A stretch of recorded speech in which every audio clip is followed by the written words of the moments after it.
भक्तों, ऋषि वर कहते हैं कि जो लोग परमा एकादशी व्रत करते हैं और उनकी कथा सुनते हैं, उन पर विष्णु भगवान की अपार कृपा होती है। जो लोग पूरा कथा सुनते हैं, उन पर भगवान की कृपा होती है।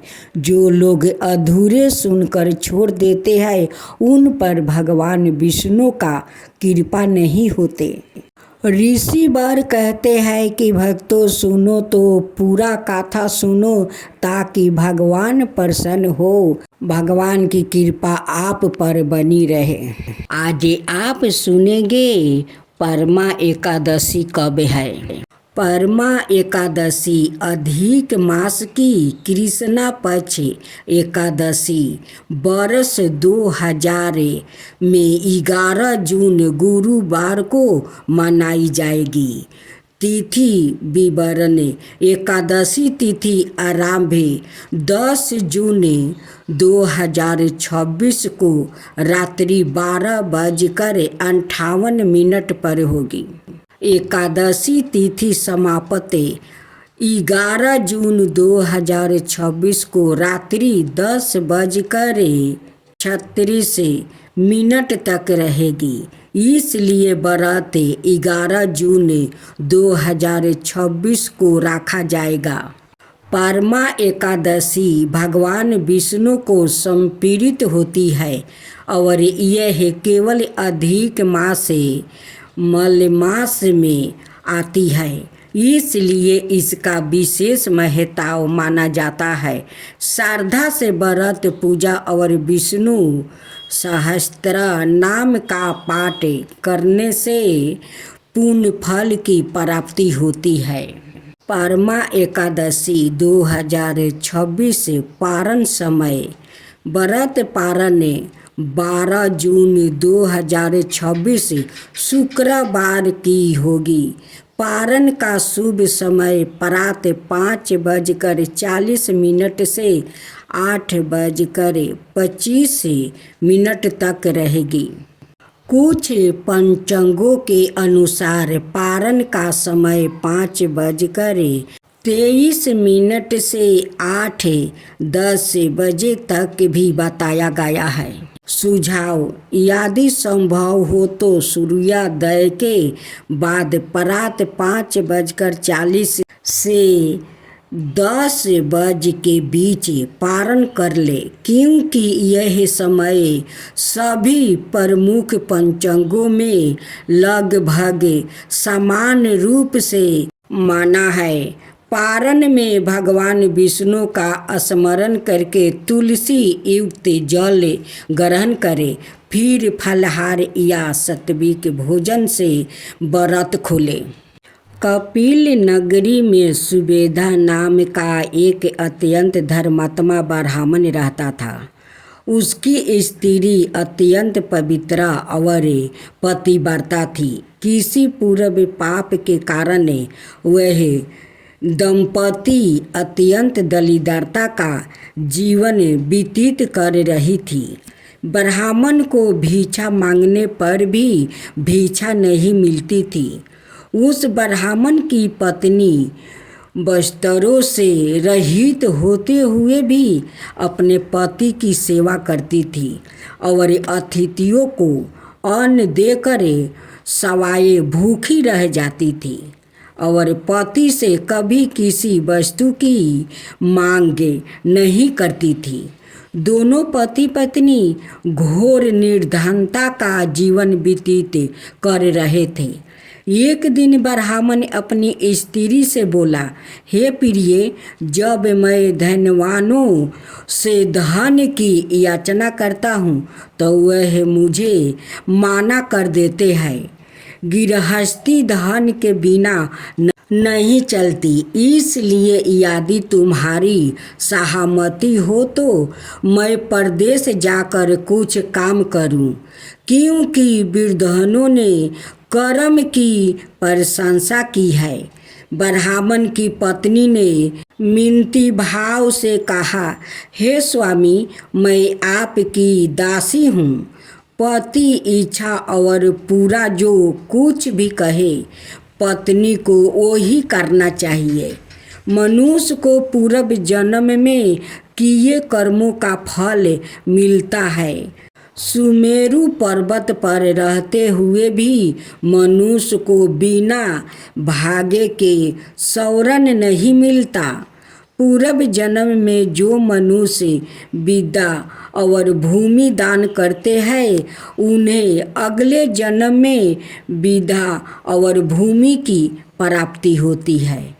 ईश्वर ने भाग्य में जो कुछ लिखा है उसे टाल नहीं जा सकता है। यदि कोई मनुष्य दान नहीं करता तो प्रभु उसे केवल अन्न ही देते हैं। इसलिए आपको इसी स्थान पर रहना चाहिए, क्योंकि मैं आपका विद्रोह नहीं सह सकती। पति बिना स्त्री की माता पिता भाई वस्तुर और संबंधी आदि सभी निंदा करते हैं। इसलिए हे स्वामी कृपा कर आप कहीं ना जाइए। जो भाग्य में होगा वो ही यही प्राप्ति हो जाएगा। स्त्री की सलाह मानकर ब्राह्मण परदेश नहीं गया। इसी प्रकार समय बीतता रहा। एक बार कौंडिन्य ऋषि वहाँ आ गए। ऋषि को देखकर ब्राह्मण ने सुविधा और उसकी पत्नी ने उन्हें प्रणाम किया और बोले, आज हमें धन्य हुआ आपके दर्शन से। आज हमारा जीवन सफल हुआ आपका दर्शन से। ऋषि को उन्होंने आसन और भोजन दिया। भोजन देने के बाद पति वार्ता ब्राह्मणी ने कहा, हे ऋषिवर कृपा कर आप मुझे दरिद्रता का नाश करने की विधि बतलाइए। मैंने अपने पति को परदेश में जाकर धन कमाने से रोका है। मेरे भाग्य से आप आए हैं। मुझे पूर्ण विश्वास है कि अब मेरी दरिद्रता शीघ्र ही नष्ट हो जाएगी। अतः आप हमारी दरिद्रता नष्ट करने के लिए कोई उपाय बताइए। ब्राह्मणी की बात सुनकर कौंडिन्य ऋषि बोले, हे ब्राह्मणी, मलमास की कृष्णा पक्ष की परमा एकादशी के व्रत से सभी पाप दुख और दरिद्रता आदि नष्ट हो जाते हैं। जो मनुष्य इस व्रत को करता है वह धनवान हो जाता है। इस व्रत में नृत्य गायन आदि सहित रात्रि जागरण करना चाहिए। यह एकादशी धन वैभव देती है और पापों का नाश कर उत्तम गति भी प्रदान करने वाली होती है। धनाधिपति कुबेर ने भी इस एकादशी व्रत का पालन किया था, जिसे प्रसन्न होकर भगवान भोलेनाथ ने उन्हें धन अक्षय का पद प्रदान किया था। इसी व्रत के प्रभाव से सत्यवादी राजा हरिश्चंद्र को पुत्र स्त्री और राज्य की प्राप्ति हुई थी। तदुपरांत कौंडिन्य ऋषि ने उन्हें एकादशी के व्रत का समस्त विधान कह सुनाया। ऋषि ने कहा, हे ब्राह्मणी, पंचरात्रि व्रत इससे भी ज़्यादा उत्तम है। परमा एकादशी के दिन प्रातःकाल नृत्य कर्म से निवृत्त होकर विधान पूर्वक पंचरात्रि व्रत आरंभ करना चाहिए। जो मनुष्य 5 दिन तक निर्जला व्रत करते हैं वो अपने माता पिता और स्त्री सहित स्वर्ग लोक को जाते हैं। जो मनुष्य 5 दिन तक संध्या को भोजन करते हैं वो स्वर्ग को जाते हैं। जो मनुष्य स्नान करके 5 दिन तक ब्राह्मणों को भोजन कराते हैं वो समस्त संसार को भोजन कराने का फल पाते हैं। जो मनुष्य इस व्रत में अश्वादान करते हैं उन्हें तीनों लोकों को दान करने का फल मिलता है। जो मनुष्य उत्तम ब्राह्मण को तिल दान करते हैं वो तिल की संख्या के बराबर वर्षों तक विष्णु लोक में वास करते हैं। जो मनुष्य घी का पात्रा दान करते हैं वह सूर्या लोक को जाते हैं। जो मनुष्य 5 दिन तक ब्रह्मचर्या पूर्वक रहते हैं वो देवगणाओं के साथ स्वर्ग को जाते हैं। हे ब्राह्मणी, तुम अपने पति के साथ इसी व्रत को धारण करो, इससे तुम्हें अवश्य ही सिद्धि और अंत में स्वर्ग की प्राप्ति होगी। कौंडिन्य ऋषि के वचन अनुसार ब्राह्मण और उसकी स्त्री ने परमा एकादशी का 5 दिन तक व्रत किया।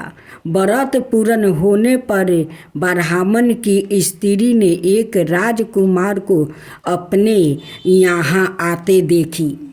राजकुमार ने ब्रह्मा जी की प्रेरणा से एक उत्तम घर जो कि सब वस्तुओं से परिपूर्ण था उन्हें रहने के लिए दिया। तदुपरांत राजकुमार ने आजीविका के लिए एक गांव दिया। इस प्रकार ब्राह्मण और उसकी स्त्री की गरीबी दूर हो गई और पृथ्वी पर काफ़ी वर्षों तक सुख भोगने के पश्चात वो पति पत्नी श्री विष्णु के उत्तम लोक को प्रस्थान कर गए। भक्तों, यही पर हमारी कथा समाप्त हुआ।